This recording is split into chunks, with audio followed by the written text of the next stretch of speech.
నమస్కారం వార్తలకు స్వాగతం. ముందుగా ముఖ్యాంశాలు. CM Revanth Reddy press meet.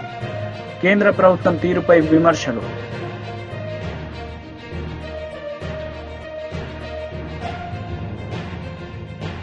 మాజీ మంత్రి కేటీఆర్ ప్రెస్ మీట్. ప్రధాని మోడీపై విమర్శలు. CM Revanth Reddy press meet నిర్వహించారు. ఈ సందర్భంగా పలు అంశాలపై ఆయన మాట్లాడారు. చర్చ జరిగితే అది ఎట్లుంటుందో మాకు అర్థం కాలేదు. కానీ ఇప్పుడు నరేంద్ర మోడీ గారి ప్రభుత్వము వివక్ష కాదు, కక్షాపూరితంగా తెలంగాణ ప్రజల పట్ల వ్యవహరించింది అని చెప్పి స్పష్టంగా మా ప్రభుత్వం భావిస్తున్నది.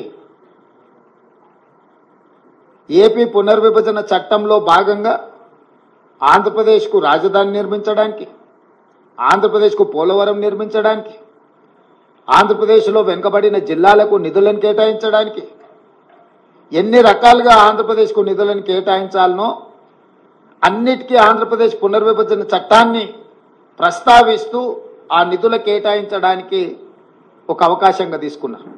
ఆంధ్రప్రదేశ్కి ఇచ్చే నిధులను ఆంధ్రప్రదేశ్కు ఎందుకు ఇస్తున్నారని మేము అడగడం లేదు. పునర్విభజన చట్టంలో భాగంగా ఆంధ్రప్రదేశ్కు నిధులు ఇచ్చినప్పుడు పునర్విభజన చట్టంలో భాగంగా తెలంగాణకు నిధులు ఇవ్వాలన్న బాధ్యత కేంద్ర ప్రభుత్వానికి లేదా? అదే ఆంధ్రప్రదేశ్ పునర్విభజన చట్టంలో బయ్యారం ఉక్కు కర్మాగారం ఉంది, కాజీపేట రైల్వే కోచ్ ఫ్యాక్టరీ ఉంది, సాగునీటి ప్రాజెక్టులలో పాలమూరు రంగారెడ్డి ఎత్తిపోతలకు కేంద్ర ప్రభుత్వం పోలవరంకి ఏ విధంగా నిర్మాణానికి సహాయం అందిస్తున్నారో ఆ విధంగా నిధులను కేటాయించాలన్న ఆలోచన కానీ, అదేవిధంగా గిరిజన యూనివర్సిటీ 10 సంవత్సరాల తర్వాత ఇప్పుడు మొదలైన ములుగులో దాని నిధుల విషయంలో కానీ, అదేవిధంగా మేము స్పష్టంగా ప్రధానమంత్రి గారిని కలిసి మీకు నమోమి గంగే ప్రాజెక్టు లాగానో సబర్మతి రివర్ ఫ్రంట్ లాగానో మీ గుజరాత్కు మీ ప్రాంతాలకు ఏ విధంగా అయితే మీరు నిధులను కేటాయించుకున్నారో ఆ విధంగా మూసీ రివర్ డెవలప్మెంట్ ఫ్రంట్కు నిధులు కేటాయించమని చెప్పి మేము అడగడం జరిగింది. విశ్వనగరంగా విస్తరిస్తున్న 5 ట్రిలియన్ ఎకానమీ అని పదే పదే చెప్పే నరేంద్ర మోడీ గారు మీ ఆలోచన ఈ దేశం 5 ట్రిలియన్ ఎకానమీకి చేర్చుకోవాలంటే భారతదేశంలో 5 మహానగరాలలో హైదరాబాద్ నగరం ఒకటి. ఈ హైదరాబాద్ నగరానికి మెట్రో విస్తరించడం ద్వారా ఇక్కడ మౌలిక వసతుల యొక్క అభివృద్ధిని చేయడం ద్వారా విదేశాల నుంచి పెట్టుబడులను ఆకర్షించి లక్షలాది మంది నిరుద్యోగ యువకులకు ఉద్యోగ ఉపాధి అవకాశాలు కల్పిస్తే దేశం యొక్క ఎకానమీ పెరుగుతుంది అని చెప్పి వారికి చెప్పడం జరిగింది. కానీ మెట్రోకు కానీ, మూసీ రివర్ డెవలప్మెంట్ ఫ్రంట్ విషయంలో కానీ, RRR రీజనల్ రింగ్ రోడ్ విషయంలో కానీ ఏ విషయంలో కూడా ఈ బడ్జెట్లో ₹1 కూడా తెలంగాణకు ఇవ్వడానికి ప్రయత్నం చేయలేదు. ఆనాడు యూపీఏ ప్రభుత్వంలో కేటాయించిన ITIR కారిడార్ను గతంలో తెలంగాణ అధికారంలో ఉన్న ప్రభుత్వము, కేంద్ర ప్రభుత్వం ఇద్దరు వివక్ష వల్ల ITIR కారిడార్ను మరుగున పడిపోయింది.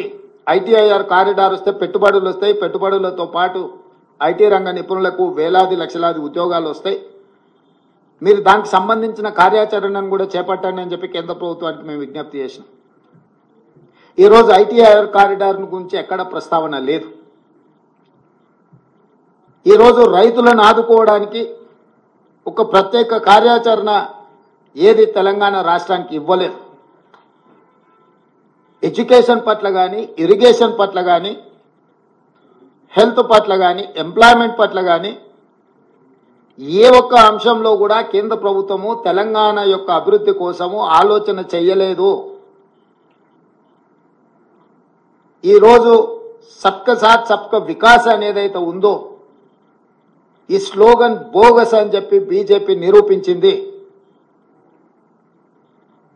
వికసిత్ భారత్ అనే దాంట్లో తెలంగాణ భాగం కాదు అని ప్రధానమంత్రి గారు అనుకుంటున్నట్టుగా ఉన్నది. అసలు మొత్తం బడ్జెట్ను స్థూలంగా చూస్తే వికసిత్ భారత్ 2047 48,21,000 కోట్ల రూపాయల బడ్జెట్ను చూస్తే కుర్చీ బచావో బడ్జెట్ లాగా ఉన్నది.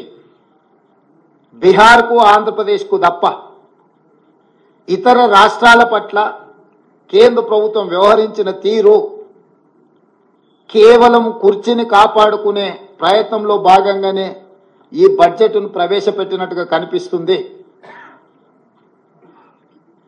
ఇది ఏ రకంగా కూడా ప్రధానమంత్రి గారికి గౌరవాన్ని తెచ్చిపెట్టదు. ఇంతటి వివక్ష, ఇంతటి కక్షాపూరితమైన వ్యవహారం ఎప్పుడూ జరగలేదు. తెలంగాణ రాష్ట్రము, తెలంగాణ ప్రజలు 8 పార్లమెంట్ స్థానాలు, 35% ఓట్లు బీజేపీకి ఇచ్చిండ్రు. తెలంగాణ ప్రజలు ఎలాంటి వివక్ష బీజేపీ పట్ల చూపించలేదు. తెలంగాణ ప్రజల యొక్క నిర్ణయం వల్ల ఈరోజు నరేంద్ర మోడీ గారు ప్రధానమంత్రిగా కుర్చీలో కూర్చున్నారు. 8 సీట్లను తెలంగాణ రాష్ట్రం నుంచి గెలిపిస్తే కృతజ్ఞత చూపించాల్సిన బీజేపీ, కేంద్ర ప్రభుత్వం, నరేంద్ర మోడీ గారు తెలంగాణ పట్ల కక్షాపూరితంగా వ్యవహరించారు.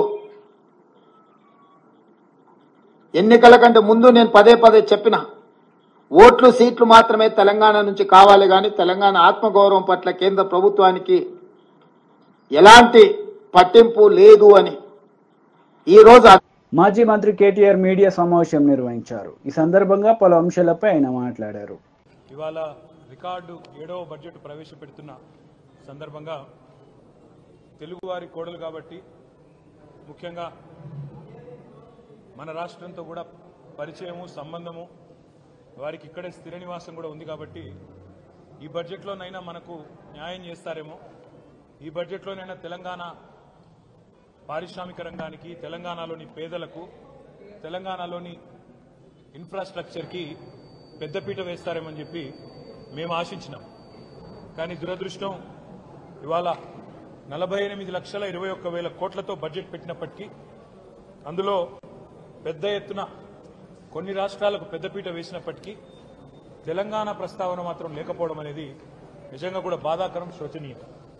తెలంగాణలో 4 బీజేపీ ఎంపీలు గతంలో ఉంటే ఇవాళ తెలంగాణ ప్రజలు ఆ సంఖ్యను రెట్టింపు చేసినారు, 8 మందిని గెలిపించారు. అయినప్పటికీ 8 రూపాయలు కూడా కేంద్ర ప్రభుత్వం ఈ బడ్జెట్లో ఇవ్వకపోవడం అనేది నిజంగా బాధాకరం, తీవ్రంగా కూడా తెలంగాణ ప్రజలందరినీ కూడా విస్మయపరిచిన అంశం. బడ్జెట్ చూస్తూ ఉంటే ఇప్పటిదాకా నేను కామెంటరీ కూడా వింటా ఉన్నాను. ఇది కేంద్ర బడ్జెటా లేకపోతే బీహారు, ఆంధ్రప్రదేశ్కు సంబంధించిన బడ్జెటా అనే విధంగా ఇవాళ చాలా మంది మాట్లాడుతూ ఉన్నారు. మాకేమీ ఆంధ్రప్రదేశ్కి ఇచ్చినందుకు బాధ లేదు. సాటి తెలుగు రాష్ట్రం, తప్పకుండా వారు బాగుండాలి, మంచిగా ఉండాలని కోరుకుంటోళ్ళం తప్ప వారికి నష్టం జరిగితే మేము కూడా బాధపడతాం. కానీ ఆంధ్రతో పాటు ఆంధ్రాకి ఇచ్చినట్టుగానే మీరు ఆంధ్రప్రదేశ్ పేరు చెప్పిన ప్రతిసారి ఏమన్నారు కేంద్ర మంత్రి గారు? ఆంధ్రప్రదేశ్ పునర్విభజన చట్టం అని మాట్లాడింది. కానీ ఆంధ్రప్రదేశ్ పునర్విభజన అంటేనే 2 రాష్ట్రాలకు సంబంధించిన ప్రయోజనాలు ఆ చట్టంలో ఉన్నాయి. కానీ మొత్తం స్పీచ్ కాపీలో ఎక్కడ కూడా కనీసం తెలంగాణ అన్న పదం కూడా మంత్రి గారు మాట్లాడకపోవడం బాధాకరం. సరే, ఆంధ్రప్రదేశ్కి బ్రహ్మాండంగా డబ్బులు ఇచ్చారు. అమరావతికి 15,000 కోట్లు, తర్వాత భవిష్యత్తులో ఇంకా అవసరంగా అయితే ఎక్కువ డబ్బులు ఇస్తామన్నారు. అదేవిధంగా పోలవరం నిర్మాణానికి సంపూర్ణ సాయం చేస్తామన్నారు. అదే మాదిరిగా ఆంధ్రప్రదేశ్లో మరి పారిశ్రామిక అభివృద్ధికి ప్రత్యేక సహకారం ఇస్తామన్నారు. వైజాగ్, చెన్నై ఇండస్ట్రియల్ కారిడార్స్ పెడతామన్నారు. అదేవిధంగా కొప్పర్తి, ఓర్వకల్లు ఇండస్ట్రియల్ జోన్స్కి అక్కడ ఎలక్ట్రిసిటీ, వాటరు, రోడ్స్, హైవేలకు ప్రత్యేక నిధులు అన్నారు. వైజాగ్ చెన్నై కారిడార్ కూడా డబ్బులు. అదేవిధంగా బెంగళూరు కూడా, హైదరాబాద్ బెంగళూరు కారిడార్ కూడా డబ్బులు ఇస్తున్నామన్నారు. అదేవిధంగా ఆంధ్రప్రదేశ్లోని వెనుకబడ్డ ప్రాంతాలకు ప్రత్యేక ప్యాకేజీ అన్నారు. రాయలసీమ, ప్రకాశం, ఉత్తరాంధ్ర జిల్లాలకు ప్రత్యేక ప్యాకేజీ అన్నారు. మాకు ఆంధ్రప్రదేశ్కి ఇచ్చిన దాని మీద దుగ్ధ లేదు, బాధ లేదు, అసూయ లేదు. తెలుగు రాష్ట్రం, పక్క తెలుగు రాష్ట్రం బాగుపడితే సంతోషించటోళ్ళమే, తప్పకుండా స్వాగతిస్తాం ఆంధ్రప్రదేశ్కి ఇచ్చిన దాన్ని. కానీ కేవలం ఆంధ్రప్రదేశ్కు, బీహార్కు రెండింటికే ఇస్తూ మిగతా 26 రాష్ట్రాలను మరి చిన్నచూపు చూడడం అనేది నిజంగా బాధాకరం. ఆంధ్రప్రదేశ్ పునర్విభజన చట్టమని మీరే మాట అయితే చెప్పారు. ఆంధ్రప్రదేశ్ పునర్విభజన చట్టంలోనే 2 తెలుగు రాష్ట్రాల ఏర్పాటు కూడా ఉన్నది. తెలంగాణ ఉన్నది, ఆంధ్రప్రదేశ్ ఉన్నది. కానీ ఎప్పటిలాగానే మనకు 9.5-10 సంవత్సరాలుగా ఎప్పటిలాగానే ఇచ్చినట్టు ఈసారి కూడా గుండు సున్నానే ఇచ్చింది కేంద్ర ప్రభుత్వం. మరి మీరు ఒక్క నిమిషం ఆలోచిస్తే మనకు ఆంధ్రప్రదేశ్ పునర్విభజన చట్టంలో కూడా 35 వివిధ హామీలు మరి మనకు కేంద్ర ప్రభుత్వం ఆనాడు 2014లో ఇచ్చింది. అందులో చాలా అంశాలు గతంలో కేసీఆర్ గారు ముఖ్యమంత్రిగా ఉన్నప్పుడు గత 10 ఏళ్లు ఒకసారి కాదు పలుమార్లు పోయి బతిమలాడినాము, పలుమార్లు పోయి అభ్యర్థించాము, ఇచ్చిన మాట నిలబెట్టుకోండి అని చెప్పి కూడా కోరినాం. ములుగులో గిరిజన యూనివర్సిటీ కేటాయించాలి మనకు పునర్వ్యవస్థీకరణ చట్టం ప్రకారం. కానీ పేరుకేదో యూనివర్సిటీ ఇచ్చినట్టు గతంలో ప్రకటించారు తప్ప ఇప్పటి వరకు డబ్బులు కేటాయించలేదు. బయ్యారంలో ఉక్కు కర్మాగారం పెడతాము steel authority of India limited ద్వారా అన్నారు. ఇప్పటి వరకు దానికి మోక్షం లభించలేదు. ఈ బడ్జెట్లో కూడా దక్కింది గుండు సున్నా. కాజీపేటలో రైల్ కోచ్ ఫ్యాక్టరీ అన్నారు, అది కూడా హులెక్కైంది. అది కూడా ఇవాళ రైల్ కోచ్ ఫ్యాక్టరీ పోయి ఒక వ్యాగన్ రిపేర్ షాప్ పెడతామని చెప్పడం బాధాకరం. 9 ఏళ్లుగా ఆనాడు కేసీఆర్ గారు ప్రధానమంత్రి గారిని కేంద్ర మంత్రులను పలుమార్లు కలిసి మా రాష్ట్రానికి కొత్త విద్యా సంస్థలు ఇవ్వండి, ఐఐఎం ఇవ్వండి, ఇండియన్ ఇన్స్టిట్యూట్ ఆఫ్ మేనేజ్మెంట్ ఇవ్వండి. టీడీపీ లీడర్ మీడియా సమావేశం నిర్వహించారు. ఈ సందర్భంగా పలు అంశాలపై ఆయన మాట్లాడారు. ఇప్పుడున్నటువంటి తెలుగుదేశం పార్టీ కార్యకర్తలందరినీ కూడా జైలుకు పంపించాలని ఒకే ఒక ఎజెండాతో జగన్మోహన్ రెడ్డి ముఖ్యమంత్రిగా, ఆయన ప్రభుత్వం, ఆయన మంత్రులు, ఆయనకు ఉన్నటువంటి ఆ రోజు ఉన్నటువంటి ఎమ్మెల్యేలు, ఆ పార్టీ వర్గం అంతా కూడా ఆ రోజు పనిచేసింది. కానీ ఈరోజు మనం చూసాం ప్రజలు ఎటువంటి ఒక తీర్పునిచ్చారు. ఈరోజు నిజమైనటువంటి ఈరోజు చెప్తున్నాం తెలుగుదేశం పార్టీ కార్యకర్తలందరూ కూడా రాజారెడ్డి రాజ్యాంగానికి ముగింపు పలికింది. అసలైన బిఆర్ అంబేద్కర్ ఇచ్చినటువంటి రాజ్యాంగాన్ని ఈరోజు అమల్లోకి వచ్చింది. ఇదే దృష్టితో మన గౌరవ ముఖ్యమంత్రి గారు శ్రీ నారా చంద్రబాబు నాయుడు గారు కూడా ఒకటే అంటున్నారు. మంత్రులైనా, ఇందాక మేడం గారు చెప్పినట్టు, మంత్రులైనా లేకపోతే ఎమ్మెల్యేలైనా లేకపోతే కార్యకర్తలైనా పార్టీలో అందరూ సమానమే. గత 5 సంవత్సరాలే కాదు, పార్టీ పెట్టిన నుంచి కూడా పార్టీకి వెన్నెముకగా ఉన్నటువంటి కార్యకర్తలందరూ ఒక కష్టాలు, వాళ్ళకు అవసరాలు, వాళ్ళకు గ్రీవెన్స్ని తీసుకోవడానికి అన్ని డిపార్ట్మెంట్స్, అన్ని మంత్రులు, అందరు ఎమ్మెల్యేలు కూడా పార్టీ ఆఫీస్లో ఉండి ప్రజలందరికీ, ముఖ్యంగా కార్యకర్తలందరికీ కూడా అందుబాటు ఉండి ఇచ్చిన ఒక కార్యక్రమం చంద్రబాబు నాయుడు గారే స్వయంగా ఆయనే వచ్చి పార్టీ ఆఫీస్లో ఉండి కార్యక్రమాలు చేస్తూ గ్రీవెన్స్ తీసుకున్న సందర్భం మనందరికీ తెలిసింది. ఆ సందర్భంగా ఈరోజు మన మంత్రి గారు సంధ్యారాణి గారు ఈరోజు ఆ డిపార్ట్మెంట్స్లో ఏదైతే women welfare and child welfare ఉందో అదితో పాటు ట్రైబల్ వెల్ఫేర్ ఈ సమస్యలన్నీ కూడా తీసుకోవడం జరిగింది. అయితే సమస్యలు కొన్ని వేలలో లక్షల్లో వస్తున్నాయి. గత 5 సంవత్సరాల్లో కనీసం ఒక్క సమస్య కూడా పరిష్కారం లేకుండా ఈరోజు మన రాష్ట్రం అంతా కూడా వెనుకబడినటువంటి పరిస్థితి. మేము గిరిజన ప్రాంతాల్లో చూస్తే ఎక్కడ కనీసం ఒక అడుగు రోడ్డు వేసినటువంటి పరిస్థితి లేదు. ఒక గ్రామానికి నీళ్ళు ఇచ్చినటువంటి పరిస్థితి లేదు.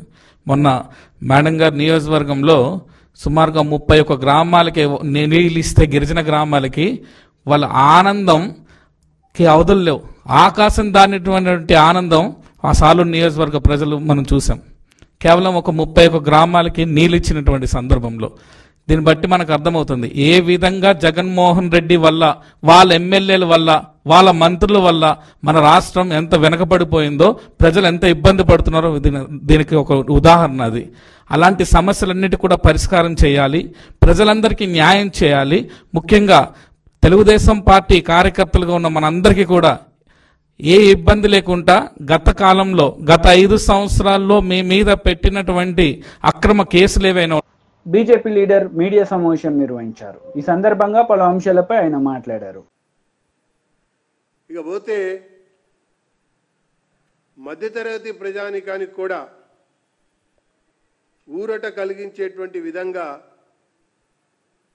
ఇన్కమ్ ట్యాక్స్లో కొంత సరళతరం చేసి, స్లాబ్లలో కొంత మార్పులు చేసి, స్టాండర్డ్ డిడక్షన్స్ని 75,000 వరకు పెంచటం, ఆ రకంగా మధ్యతరగతి ప్రజానికానికి ఊరట కలిగించినటువంటి బడ్జెట్గా దీన్ని నేను అభివర్ణిస్తున్నా.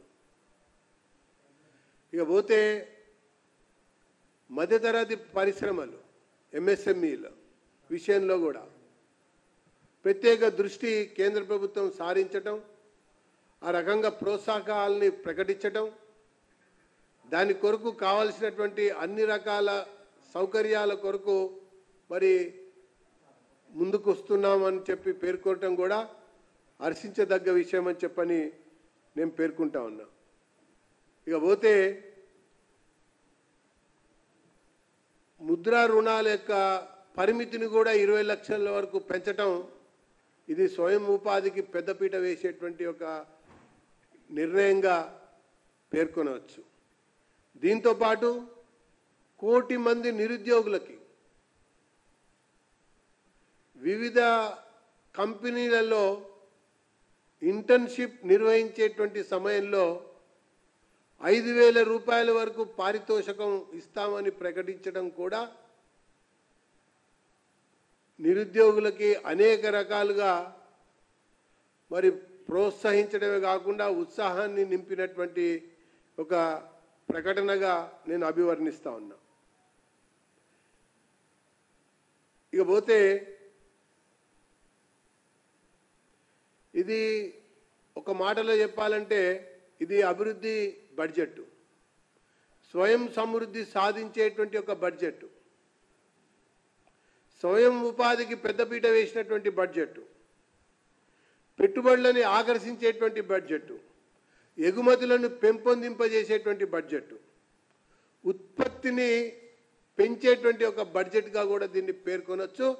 అందుకనే ఇది వికసిత్ భారత్ కొరకు వేగంగా పడుతున్నటువంటి అడుగులుగా నేను దీన్ని అభివర్ణిస్తూ 1 కోటి కుటుంబాలకి 300 యూనిట్ల మేరకు సోలార్ విద్యుత్తుని ఉచితంగా అందించేటువంటి విషయాన్ని ప్రకటించడం, దానికి కావాల్సినటువంటి కార్యాచరణని ఈ బడ్జెట్లో మరి కేంద్ర మంత్రి ప్రకటించడం హర్షించదగ్గ విషయం అని చెప్పని నేను పేర్కొంటా ఉన్నా. దీంతోపాటు 25,000 ఈ రోజు వరకు దారి లేనటువంటి గ్రామాలకు, కుగ్రామాలకు రోడ్లు వేసేటువంటి కార్యక్రమాన్ని కూడా ఎంచుకోవటం ఇది గ్రామీణాభివృద్ధికి కూడా పెద్దగా దోహదం చేసేటువంటి ఒక అంశంగా నేను పేర్కొంటా ఉన్నా. ఇక మిగతా విషయాలకు వస్తే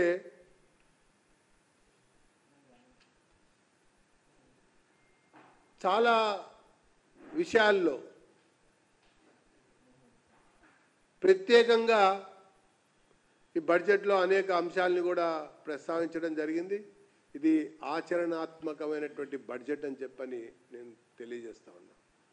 ఎందుకంటే ఇది నిర్మలా సీతారామన్ గారు ఇది 7వసారి ప్రతిపాదిస్తున్నటువంటి బడ్జెట్. గత బడ్జెట్ కేటాయింపులు, ఖర్చులు ఈ 10 సంవత్సరాల కాలంలో చూసినట్టయితే ఆచరణాత్మకంగా ఉన్నాయి అన్నటువంటిది. బీజేపీ లీడర్ మీడియా సమావేశం నిర్వహించారు. ఈ సందర్భంగా పలు అంశాలపై ఆయన మాట్లాడారు. 8 జిల్లాలలో 270 హాస్టల్స్ ఉన్నాయి. 270 హాస్టల్లో కూడా మా యొక్క కార్యవర్గ అందరూ కూడా ప్రతి హాస్టల్ని విజిట్ చేయడం జరిగింది. ఎక్కడ పోయినా ఒక్క హాస్టల్ కూడా పూర్తిగా నిర్లక్ష్యంతో వాళ్ళకి ఏదైతే ఈ ప్రభుత్వం ఇచ్చిన మెనీలో ఏమాత్రం మరి నాణ్యత లేదు. ఒక్క హాస్టల్ కూడా అన్ని కూడా గవర్నమెంట్ బిల్డింగ్లే, పైపించి అవన్నీ కూడా శిథిలావస్థకు పడిపోయినాయి. కాబట్టి ఇప్పుడు కూడా మేము డిమాండ్ ఏం చేస్తున్నామంటే ఇప్పుడు కూడా ఈ ముఖ్యమంత్రి రేవంత్ రెడ్డి గారిని కూడా భారతీయ జనతా పార్టీ ఎస్సీ మోర్చా తరఫున డిమాండ్ చేస్తున్నాం. మీరు ఏమైతే ఇచ్చారో హామీలు గతంలో కూడా మీరు బీఆర్ఎస్ పార్టీ మారి కూడా ఏం చేసిందో నిర్లక్ష్యం. ఆ రోజుల్లో కూడా ఎస్సీలకు ఇచ్చే నిధులను ఎస్సీ సప్లాన్ అని తెచ్చి, దళిత బంధు అని తెచ్చి ఏ ఒక్కరు కూడా ఏ మాత్రం మరి ఆదుకునేది లేదు. అదేవిధంగా మేము ఈ ఎలక్షన్ల ముందు ఈ రేవంత్ రెడ్డి గారు ఏదైతే సేవలలో ఎస్సీ ఎస్టీ ఇలాగాడి ఎస్సీలకు ఏదైతే అక్కడో మరి సేవలలో ఎస్సీ డిక్లరేషన్ చేశారు. మేము వీటితో పాటు గత పాలకుల నిర్లక్ష్యం వల్ల పోయిన వాటిని దళితులకు మరి దళితులతో ఎస్సీ కార్పొరేషన్ రుణాలు ఇవ్వలేదు. మేము ఇప్పుడు ఏదైతే దళిత బంధు ఉన్నదో అది ఎత్తివేసి దళితులకు రుణాలు ఇవ్వాలని డిమాండ్ చేస్తున్నాము. అదేవిధంగా మొన్నటికి మొన్న నేను ఇందాక చెప్పాను, మొన్నటికంటే ఎలక్షన్ ముందు ఈ రేవంత్ రెడ్డి గారు చేవెళ్ళలో డిక్లరేషన్ చేసిండు ఎస్సీలకు. ఎస్సీలకు డిక్లరేషన్ ఏమని చేశాడంటే ఎస్సీలో ఉన్న వాళ్ళందరికీ ఏదైతే ఎస్సీలో ముఖ్యమైన వాళ్ళు మొదటిది ఎస్సీలకు 3 చైర్మన్లు ఇస్తానని వాగ్దానాలు చేశాడు. ఇప్పుడు ఒకటే ఇచ్చాడు. అంటే ఎస్సీలో మాదిగ, మాల, అదర్ అంటే ఇంకా 49 మరి ఉపకులాలు ఉంటారు కాబట్టి వాళ్ళకు కూడా 3 చైర్మన్లు ఇస్తానని వారు ఆ రోజు వాగ్దానాలు చేశారు. అదే కాదు, అంబేద్కర్ అభయాస్తం కూడా అని పెట్టి సుమారు పేదవాళ్ళకు ఎస్సీ ఎస్టీ పథకాల కింద వాళ్ళందరూ కూడా వచ్చే 5 నెలలలో మరి సరిపడా నిధులు ఇచ్చేసి పూర్తి స్థాయి పథకాలు అమలు చేస్తానన్నారు. ఇంకా అదే విధంగా ఇందిరమ్మ ఇళ్ల పథకం, ఎస్సీ ఎస్టీలకు పక్కా ఇళ్ళు, ఇప్పటి వరకు ఎక్కడ ఇచ్చిన గొంగడైనది, ఎస్టీ ఎస్సీలకు పక్కా ఇళ్ళని ఇస్తానని చేశాడు. అదే లేదు. అదే విధంగా పోడు భూములు అంటే తన గతంలో అసైన్ లైన్లు ఉన్నాయి, అవింటి కూడా పూర్తిగా చేయాలనేది ఒక డిమాండ్. ఎస్సీ కార్పొరేషన్లో మాదిగ మాలలకు మరి ఇతర ఉపకులాలందరూ కూడా ఇందాక చెప్పాను అవన్నీ కూడా చేయాలని డిమాండ్. మేము ఒక్కటే చెప్తున్నాం, గతం మాదిరిగా ఏదైతే బీఆర్ఎస్ పార్టీగా మారి గతంలో ఎస్సీ ఎస్టీ ఓట్లు దండుకొని ఏదైతే నిర్లక్ష్యం వహించారో ఇప్పుడు కూడా అదే పార్టీలో ఈ కాంగ్రెస్ ప్రభుత్వము ఈ రేవంత్ రెడ్డి గారు కూడా అదే చేస్తున్నారు. ఈ రోజు మేము పూర్తిగా ఏం డిమాండ్ చేస్తున్నామంటే మీరైతే ఏదైతే ముఖ్యంగా 3 కార్పొరేషన్లు డిక్లేర్ చేస్తానో ఒకటి చేసాం. అందులో ఒక్కొక్క కార్పొరేషన్ కు 750 కోట్లు ఇస్తాను. 750 కోట్లు అంటే ఇప్పుడు 3 అంటే 3,21 ఏమంటే 22,000 కోట్లు ఈ బడ్జెట్ లో ఎంత పెడతారు, ఏ మేరకు పెడతారు అనేది దళితుల పైన మీకు ఎలాంటి ప్రేమ ఉన్నా అనేది అర్థమవుతుంది. ఏమాత్రం నిర్లక్ష్యం చేసినా, ఏమాత్రం అలసట చేసినా భారతీయ జనతా పార్టీ. వార్తలు ముగించే ముందు ముఖ్యాంశాలు మరోసారి.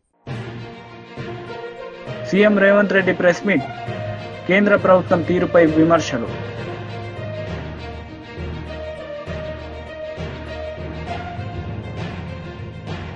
మాజీ మంత్రి కేటీఆర్ ప్రెస్ మీట్, ప్రధాని మోడీపై విమర్శలు. ఈ వార్తలు ఇంతటితో సమాప్తం. తిరిగి ప్రసారమయ్యే వార్తల్లో మళ్ళీ కలుద్దాం. అంతవరకు సెలవు. నమస్తే.